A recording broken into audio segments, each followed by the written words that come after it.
Sinjuri, nsemmilkom nilqakom għal programmi ieħor ta' Flusek. Illum huwa l-aħħar programm għal din is-sena u għalhekk ħanagħtu ħarsa li ġara matul ix-xahar ta' Diċembru u matul din is-sena fis-swieq finanzjarji. Il-mistiedna tagħna huma David Paceros u Jasmine Mizzi. Ser nibdew billi nagħmlu kuntatt virtwali ma' David. David. Insellimlek, Nikolaj. Insellimlek, David. David, ħanibdew billi nitkellmu fuq is-suq lokali. Forsi tgħidilna l-andament tal-indiċi tas-suq tal-isma lokali matul Diċembru u matul is-sena 2020 ukoll. Matul ix-xahar ta' Diċembru l-indiċi ewlieni tal-Borża ta' Malta tela kważi 13%.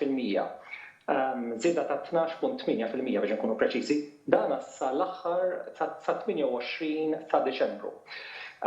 Meta tqis sena sħiħa kellna 8 xhur fejn l-indiċi niżel fil-valur u 4 xhur fejn l-indiċi tela fil-valur. Il-negozju ta' isma kien jammonta għal 6 miljun euro. Meta tqis li f'Novembru kien ta' 3.6 miljun euro u kien hemm tranzazzjonijiet 826 tranzazzjoni. U negozju f'22 mill-25 kumpanija ikkotati fuq il-Borża ta' Malta. Għas-sena sħiħa, għalkemm żidna 13% fix-xahar ta' Diċembru, xorta waħda is-sena għalqet negattiv ta' 11.2%.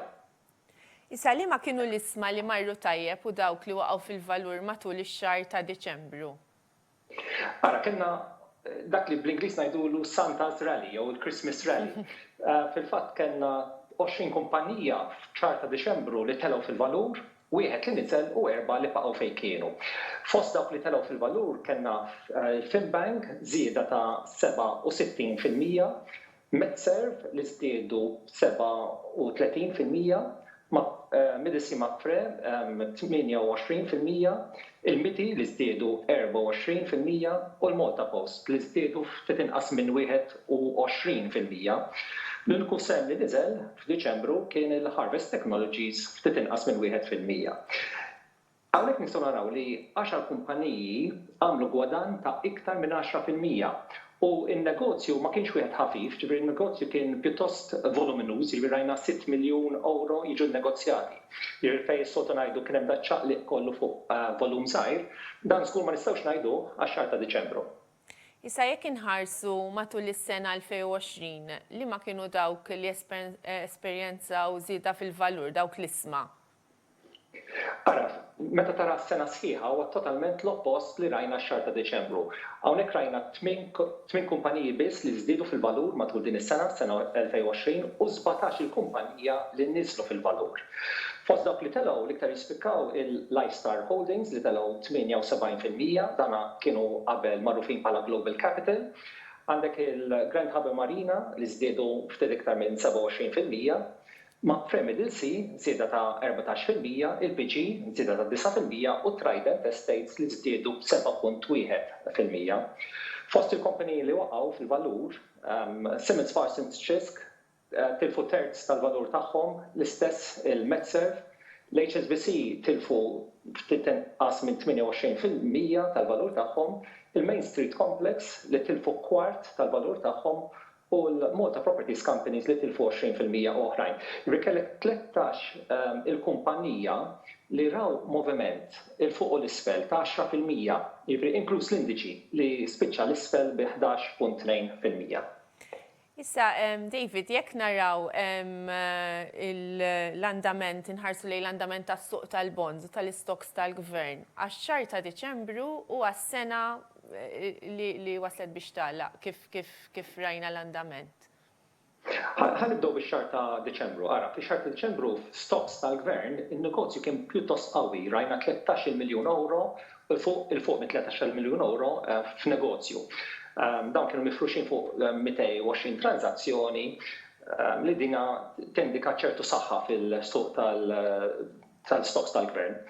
Dak li għandu x'jaqsam mad-dejn ta' kumpaniji privati, u mbagħad il-kontra, jiġifieri n-negozju kien ta' ftit iktar minn 3.4 miljun euro fejn is-soltu naraw f'Novembru pereżempju kellna 8 miljuni, f'Ottubru 12 miljun, jiġifieri 3 miljuni huwa ftit f'dak li għandu x'jaqsam ma' negozju fuq id-dejn tal-kumpaniji, biss kien mifrux fuq 750 transazzjoni, li kien hemm iktar transazzjoni mis-soltu. Jekk inħarsu lejn sena sħiħa, hemmhekk l-istampa hija differenti. Nibdew biex, fis-sena 2020 stocks tal-gvern kien hemm 17 il-issue differenti. Kollha kienu bl-irkant, jiġifieri minimu għoljin, jiġifieri $500,000 il-minimum application. Il-gvern issellef 1.3 biljun euro. Imqabbel ma' 350 miljun euro li sellef fl-2019.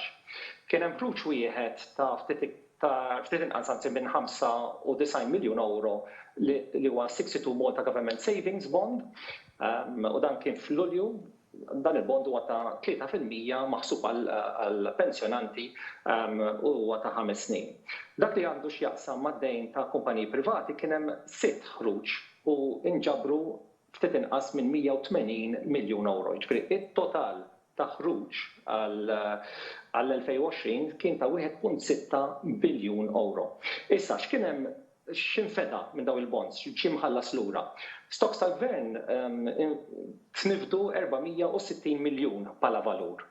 Kumpaniji lokali kien hemm 128 miljun u jekk tqis il-buybacks, jiġifieri meta kumpanija privata tmur fil-suq u tibda tixtri lura il-bonds tagħha stess u dawk ġeneralment jiġu kkanċellati, hemmhekk kien hemm 14 miljun oħra. Jiġifieri kollox qed naraw ftit iktar minn 600 miljun bonds li tħallsu lura. Jiġifieri, u ftit nistgħu naraw issa mill-grafika. Jiġifieri il-dejn net matul l-2020 kien ta' biljun euro.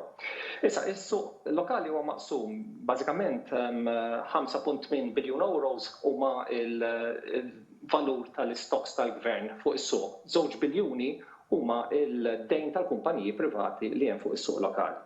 Issa inti saqsejtni kif marru l-andament, prezzijiet, ħanibdew daqsxejn bl-istoks tal-gvern. Hawnhekk nistgħu naraw dil-grafika turi mod akkumulattiv id-dejn tal-gvern ta' kumpaniji privati kif ukoll il-prospects f'dawn l-aħħar ftit ta' snin.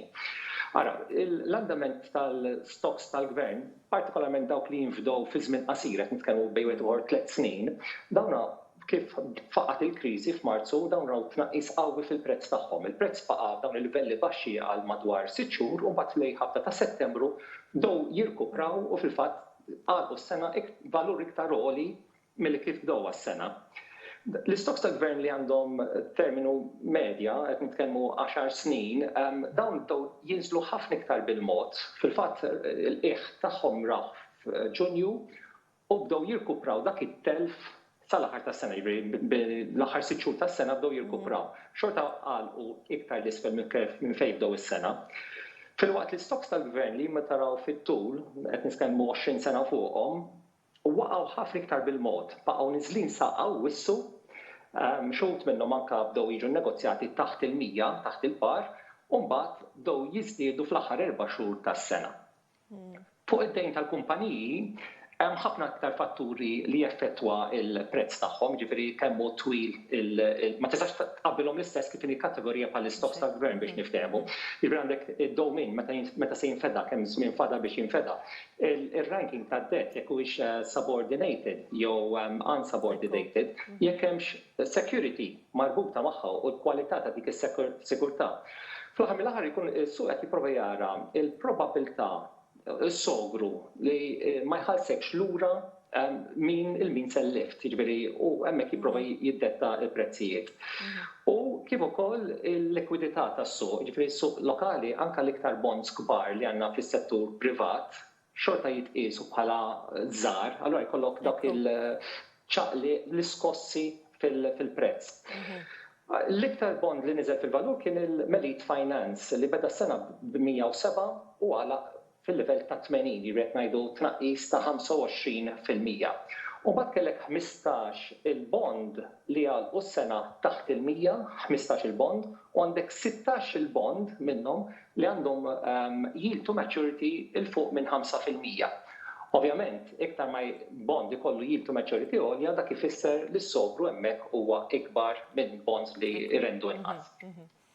David, baqa xi 2 minuti.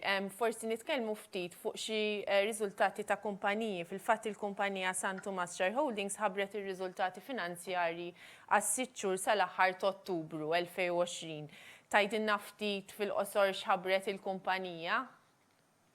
San Thomas Shareholdings ma tax nitkellmu fuqha, forsi nista' nispjega. Din hija kumpanija tal-proprjetà, għandha portfolio ta' ċnus, ukoll investimenti f'isma u dejn tal-bonds, jiġifieri tal-kumpaniji, u għandha xi proprjetajiet li iżżomm għal-dħul mill-kera jew żieda fil-valur tal-proprjetà.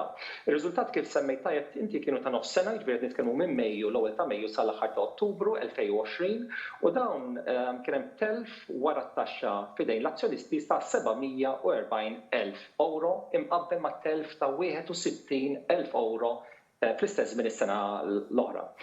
Id-dħul naqassew kien fil-fatt fil-livell ta' 170,000 imqabbel ma' 430,000 mis-sena l-oħra fl-2019, skużawni. Il-raġuni ta' dan it-tnaqqis huwa li bosta kumpaniji lokali ma ħallsux dividends matul din is-sena. Jiġifieri allura dak effettwa d-dħul tagħhom. Fil-fatt iktar minn hekk il-kumpanija tqis iċ-ċaqliq li jkun hemm fil-prezz fil-valur tal-isma tagħmlu wkoll bħala parti mid-dħul. U peress kien ħafna mill kumpaniji lokali għalaw daqqa din is-sena, kien hemm telf kapitali fuq il-karta li ġie mniżżel fuq il-karta tal-profit u t-telf, il-profit and loss statement biex niftehmu. Tantu hekk li d-dħul kważi kważi kien negattiv tal-kumpanija, ġifieri iktar minflok bijat biex niftehmu tagħti il-flus. L-ispejjeż tal-amministrazzjoni żdiedu xi ftit u l-kumpanija mhix se tkun qed tħallas dividend għal din is-sena. Grazzi ħafna David, hemm iktar xi ngħidu mal-ħin u dak li hu. Nirringrazzjak ħafna ta' dik l-update dettaljata fuq is-suq lokali u nirringrazzjak tal-li dejjem tilqa' l-istedina tagħna matul is-sena. Nawgura lilek u l-familja tiegħek is-sena tajba. Ser nagħmlu waqfa qasira ta' ftit minuti, ibqgħu magħna.